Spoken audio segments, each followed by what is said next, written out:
What's good? It's BC. I'm on Louis T's Red Couch. It's Inquisitive Mind Louis T. Shout out to Black Lives Matter. Shout out to Wilmington, North Carolina. Shout out to Lowercase Leaders. What's good? What you mean you don't know? Well, let me tell you. They shot Aubrey on his jaw. Brianna, she was sleeping. Philando had a permit and he wasn't even reaching. Baby and his lady in his car while he was leaking. No surprise, I watched it all on Facebook Live. See, what they do to us when no one's looking ain't a mystery. But you would never know cause you ain't taught about our history. Oh, now these phones got you seeing it clear.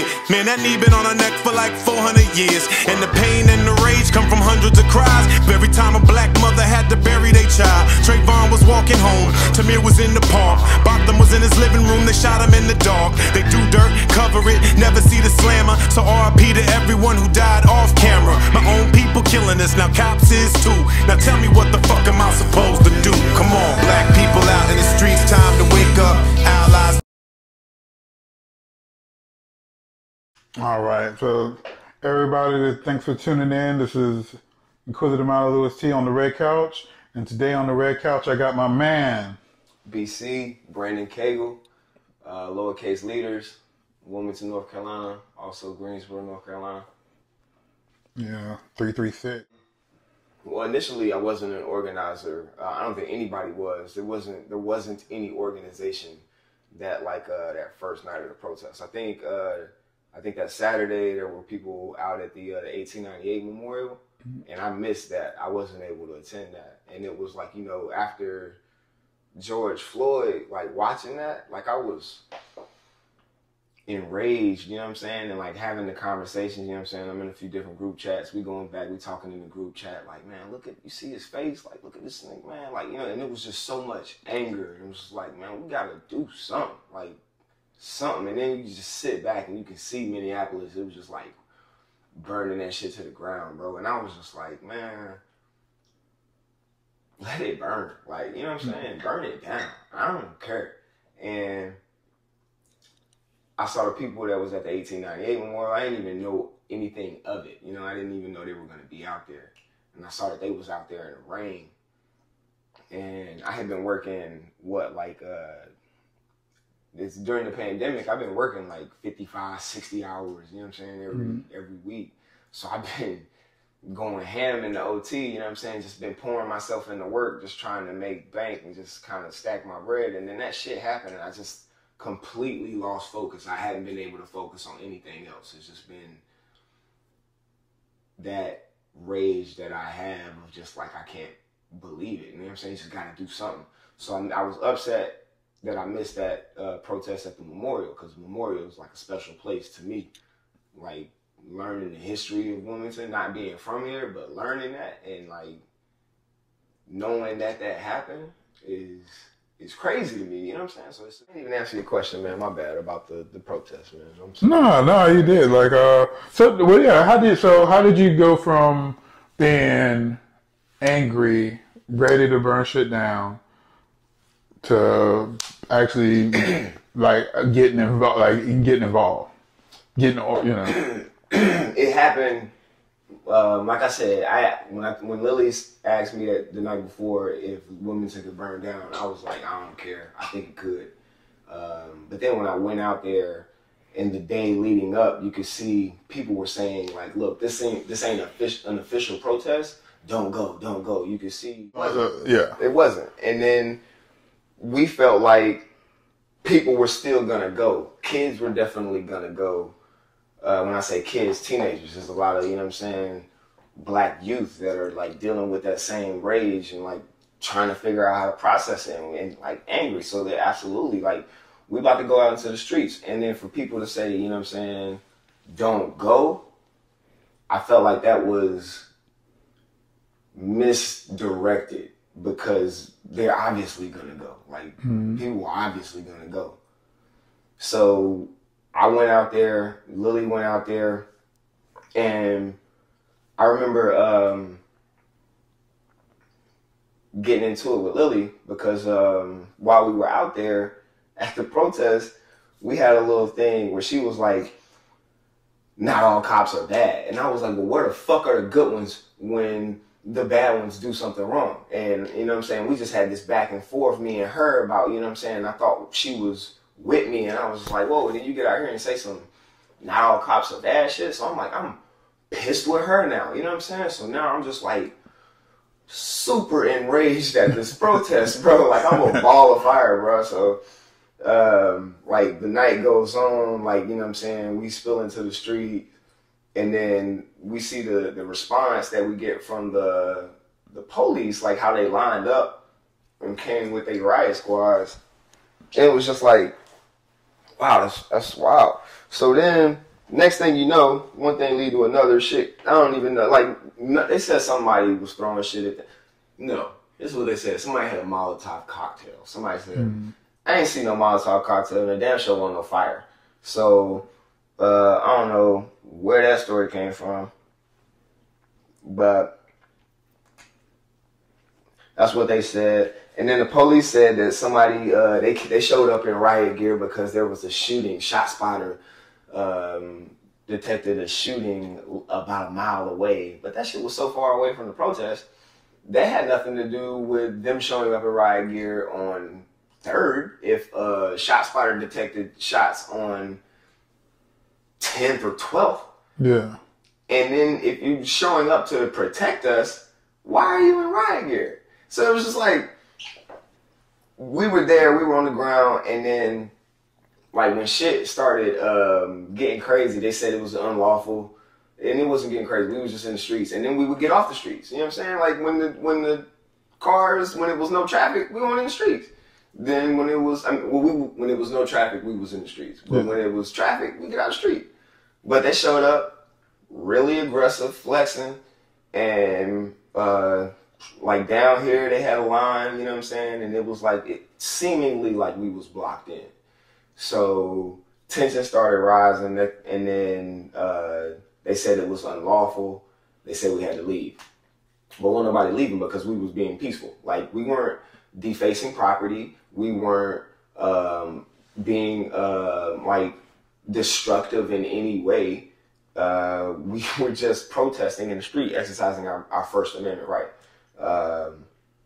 And so they show up, they say we gotta leave, we don't leave, they tear gas us. Oh, wow. Yeah, tear gas, boom. They just start shooting tear gas without warning. Or with warning, because the warning was, you know, this has been declared unlawful, leave or you will be removed, and harm may be done to you. And I was just like, this just seemed weird that they, all right, look, y'all better leave or we're gonna whoop y'all ass. That's what the police saying to you, right? Yeah. Leave or we're gonna whoop your ass because we declared it unlawful. That's it's an inappropriate response. And that's the fuck we out there protesting. They're inappropriate responses to shit. Yeah. So they shoot tear gas. They fire a round of tear gas into the crowd, and in the mix, I get separated from Lily. And then, like, you know what I'm saying, I'm looking all over for Lily. She has decided to, like, turn away and go back and face the riot cops. Yeah, in the tear gas that has already been, like, volleyed into the crowd. They done shot a couple rounds at this point. It's like all the tear gas or whatever. So now I, like, am looking for Lily, and I see her, and I'm like, fuck. So now I go down there to go and grab Lily, and like, yo, Lily, we gotta get the fuck out of here. Like, it's a line of police and riot cops and riot gear right here in, like, war position on us. They in a war stance on us. We gotta get the fuck out of here because it's gonna cost, like, you know what I'm saying, it could cost our lives. You know what I'm saying? Like, let's get the fuck out of here. And she was just like, no, because we ain't doing nothing. We haven't done anything wrong, and we not going nowhere. This Lily White side, you know what I'm saying, being privileged, like, no, I'm going to stand up to the police. And I'm like, no, the fuck you ain't, because the police is about to run through you. And if somebody, they touch you, I'm going to wild out. And then I'm going to get killed. You know what I'm saying? Because if I'm going to snap if somebody touch you. You can't put me in that situation. So this is the conversation I'm having with her on the front line while the riot police are approaching. You know what I'm saying? And we in tear gas. I'm trying to breathe through that. I'm trying to negotiate with her to get her out of there. And finally, you know what I'm saying? I was just like, you know what? We're not even talking about this no more. I just picked her up and threw her over my shoulder, and we dipped out. I ran through the tear gas shit, and we got up out of there. So then we sitting up, and we got like, you know, we in the parking lot. We separated. We can see that, you know what I'm saying, everything was, all right, died down. There was a lot of people separated from their parties. We were like, all right, trying to make sure everybody was good. So then Lily goes back down now. She goes back down into the streets because there's communication going on with the PD now. And they're not in riot gear, but they're in gas masks. Mm-hmm. So she's down there talking to them. And I'm like, Lily, why the fuck do you keep like running up on the police? Like, what the fuck? So I go down there and try to get her removed. And she's down there negotiating with them, trying to get them to remove their gas masks because that shit that they just pulled out there, back there was outrageous. Like, that's what she's saying. You know, like, that's outrageous. Y'all gotta chill. And the police is like, you know, and this was the PD.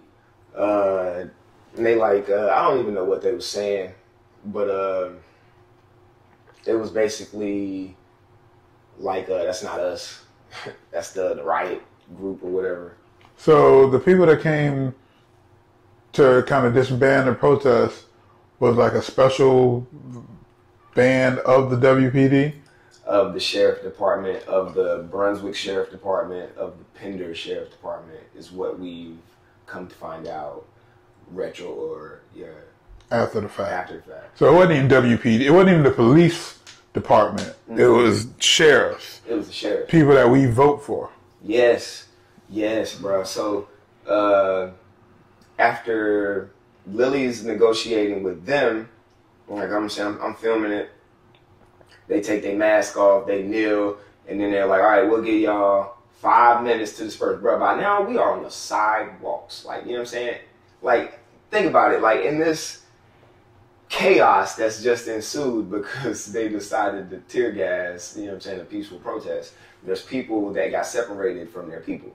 And they gotta, you know what I'm saying, touch base and see, like, yo, they gotta make sure, so, y'all, you okay? Like, this motherfuckers laying on the ground, like tear gas and mace, people getting hit with rubber bullets. Lily got hit with a tear gas canister on her leg. Damn. Like, actually on her leg. We got that shit at the house. We have the canister. This shit is nuts. But,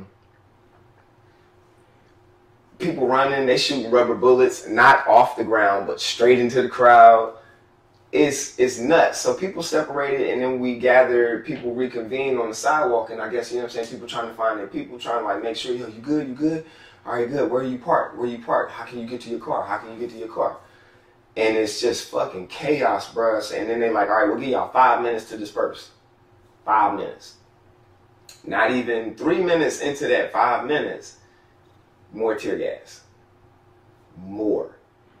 And it was like, boom, again. So grab Lily, get the fuck up out of there again. So that was that night. I went home that night. I cried all night long, Louis T, bro. Like, I was so mad. I was so mad at Lily for putting me in a situation I felt like that could have cost me my life because she decided to put herself on the front line like that and stand up to the police like that. Like, I feel, yeah, you might have been doing what was right, but she didn't understand that any reaction from me could have cost me my life. And that's, you know what I'm saying, that's what my rage is about, is because anything that I do could be misinterpreted by the police to have them kill me on the spot. And I don't get any due process. It's just, yeah, it's just that. Like, even when we was asking the police, and like 15 days into it, we asked the police officer, it took them 15 days to even come up to us. Somebody said, well, what about Brandon Smith? And one of them was like, well, didn't he shoot a cop? And I was like, allegedly, motherfucker, that's the fucking problem. Like, allegedly. Like, did y'all do any investigation on that? Like, is it y'all to get to pull up and determine and be judge, jury, and executioner? Like, on the spot? No, that's not your job. That's not. And the fact that your response is, didn't he shoot a cop? That's fucked up. So, that after that night, and like just feeling defeated and just crying and feeling like, yo, I don't know if there's anything that I even could do. Like, I remember getting up, I go to work at 6 a.m. I was able to work maybe 3 hours that day. And I told my coworkers, I was like, man, I can't do this shit today. And I clocked out and cried some more. I was mad as hell that day, bro. I was like, I was so mad and defeated, man. I clocked out, cried, and I just cried myself to sleep, went to sleep and woke up and was like, man, let's go fucking protest again, yo. We're going back down there and I'm gonna go shout some more and I'm gonna I'm gonna go vent some more. I'm gonna go let them know how angry I am, but I'm not gonna let my anger be used to justify my demise. Like, I'm not gonna let them use that to kill me. I'm gonna be mad, but I'm gonna be mad in the constraints to the point where I make them uncomfortable as fuck, where they have to recognize how mad I am. Because that's the only thing I feel like I can do. And so after that, we just, Tim was out there, and it just came just like everybody that had just been out there every day. Tim, I didn't know Tim. Me and Tim went to UNCW together. Like, we've known each other since about as long as I've known you. Yeah. So the organization you're with called Lowercase Ladder? Lowercase Leaders. Lowercase Leaders. Yeah, none of us are held any positions in the community. We're not council members or any of that. Like, we're not lawyers. We just community members, concerned citizens. That's all we are. And we're lowercase leaders because we're not leaders. We didn't go out there with any intentions. We just went out there to, to protest and vent. And just, I guess, us having that, of course, pre-knowledge of each other, we just kind of molded to each other. We were all on the same shit, and we were all kind of probably a few of the older ones out there. So I'm 31, and Tim's probably about in his 30s. 34. Yeah, 34, you know what I'm saying? So we were probably the older group out there, and we were just out there trying to, like, not let the younger group, you know what I'm saying, succumb to that. You let that, you know what I'm saying, trying to get everybody to channel that energy we had and that anger that we had to be a better force instead of one that the police would use against us. Okay. So y'all kind of founded the Lowercase Letters? Lowercase Leaders. I keep saying Lowercase Letters. So. Yeah, so we founded the Lowercase Leaders, you know what I'm saying? It was just like, yo, this is what we're going to do. We the Lowercase Leaders because nobody else stepped up. So we the ones that had to. Okay. So do y'all have any affiliation or association with BLM? Tim is a member of Black Lives Matter. I'm not a member of Black Lives Matter. I'm not a member of NAACP. Nobody's a member of any affiliations of organizations. I'm in Kappa Alpha Psi fraternity, but that's, that in no way is affiliated with what we're doing. Yeah. Yeah. So what are you looking to get out of from the protesting? Oh man. From what I'm looking to get out of it, and what I have, I'll answer the first question first. I'm looking to get an acknowledgement, number one, that institutional racism does impact our communities. I need that acknowledgement from the mayor. I need that from on down, and how we have to dismantle that, because we can't fight ghosts here, and it's not a ghost. It's an actual thing. There's no boogeyman that we trying to fight. Institutionalized racism and the purposeful neglect of marginalized communities and impoverished neighborhoods has to stop. That is institutionalized racism, because by design, Black people are more impoverished, and we have been throughout our history, and they only allow a few make it out, the ones that it's enough for them to tolerate. I want more acknowledgement from our city council members about institutionalized racism and how that parallels with what we're fighting for, and how all of that impacts what we're doing for Black and brown communities and people of color and marginalized communities, because it impacts our communities more. It impacts our communities more negatively, and it's always like by design. So I mean, we need that. I need that. I want to provide more education to educational resources to my community, because we have bad schools. I mean, another thing that I want would be more money. We want a reallocation of the budget funds from all that money that they put into the police force into the community. There's boys and girls clubs in the community that are struggling.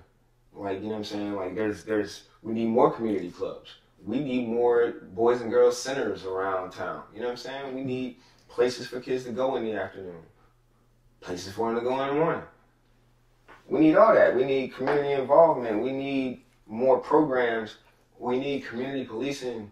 I want the police to not supervise us and oversee us, but actually interact with the community. I feel like there would be a lot less crime if, when the police are called, the police understood the nuance of the situation that they're going to, be a part of. They just can't show up and they're investigating the act of what they went to go do. They have to, they know this person. If they're responding to a call, they need to know where they're going. They need to know what's on the other side, and the nuance of the situation. And that's for I know that can't always be the case. They respond to emergency situations and shit like that. And emergency situations call for emergency protocols or whatever, but the emergency protocols have to be looked at, and the emergency protocols have to be maintained. They need to be updated. They need to be not so rigid to the point where people are dying and there's nothing you can do about it, because that's just protocol. Yeah. Protocol says that, he was driving forward in his car, so I had to shoot him 9 times. Just let him go, bro. Jump out of the way of the car. You can't step over to the side. I'm sure he probably wasn't in the way of your person, where it was gonna, I'm referring to a specific case here, and that's why I'm saying I got a little specific. And this was in Charlotte last year, where Brandon Webster was killed, and they said, he was driving, he moved his car, he moved his truck in an aggressive manner towards the trooper, and so the trooper had to kill him, and nothing happened to the trooper, of course, but that young Black man is dead, and there's no recourse, because that's just the system. That can never be the case going forward. Yeah. That can never be the case going forward. Immediately arrest all those cops that killed Breonna Taylor. Immediately, ASAP. That's one thing that we these people can lobby for. In talking to the police, that on the 15th day, when they tried to wild out again on us, took them 15 days to get a conversation. But we wanted them to join our prayer circle. It was yo, just come sit with us. You know what I'm saying? Bow your heads with us. And it was Department of Policy says that we can't make a stand like that. We can't do that. That makes them robots. Take that shit out. You know what I'm saying? They can be human on the job. Why can't they be human? They're human. Blue life isn't a thing. That's not a thing. They're people. Cops, being a police officer, a law enforcement officer, is a profession. That is something that you get paid to do. That is something that you get training for. That's not something that you should expect the people to meet you halfway on when that's your job. They need to go above and beyond. This is BC. I've been here on the Inquisitive Mind Lewis T on the red couch. You can follow me at CoolB on Instagram. That's KOOLBE. Number 1, arrest the cops that murdered Breonna Taylor. Justice for George Floyd. Justice for all the ones that we lost to police brutality. Justice for Brandon Smith. Justice for Brandon Webster. I'm not going to take up Lewis T's time because we will be here all day. Y'all know that though. Thank you, Lewis T, for having me. Make sure y'all check him out. Appreciate it. Thank you for the community. Also follow Lowercase Leaders on Instagram. Well, let me tell you. They shot Aubrey on the jaw. Breonna, she was sleeping. Philando had a permit and he wasn't even reaching. Baby and his lady in his car while he was leaking. No surprise, I watched it all on Facebook Live. See, what they do to us when no one's looking ain't a mystery. But you would never know cause you ain't taught about our history. Oh, now these phones got you seeing it clear. Man, that knee been on her neck for like 400 years. And the pain and the rage come from hundreds of cries. Every time a black mother had to bury their child. Trayvon was walking home, Tamir was in the park. We got it fucked up. They killing us out here. They killing black women too, and also black women not getting ahead in the workplace. They getting paid less.